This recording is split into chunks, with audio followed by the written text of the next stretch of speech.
পুরো আমি নাতিদের বাড়িতে ঘুরতে গেলাম। দেখে শুনে যেও গিন্নি। কাগজের গরু নিয়ে নাতিদের বাড়ি যাচ্ছি, সত্যি আমার অসাধারণ লাগছে। আরে দেখো, গরিব কাগজের গরু নিয়ে যাচ্ছে। ওর গরু আজকে আমরা ভেঙে ফেলবো।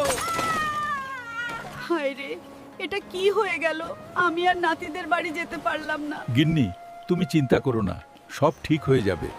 আরে এটা কি হচ্ছে? আমার দাদিকে কে যেন অপমান করছে। দাঁড়াও, আমি আসছি।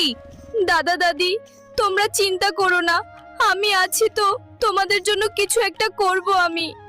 আরে এখানে এতগুলো হীরের ফল, এই ফল দিয়ে আমি কিছু একটা বানাবো দাদির জন্য। দেখো বন্ধুরা, দাদির জন্য হীরের ফল দিয়ে একটি গাড়ি বানিয়েছি। গাড়িটি কেমন হয়েছে অবশ্যই জানাবে কমেন্ট করে।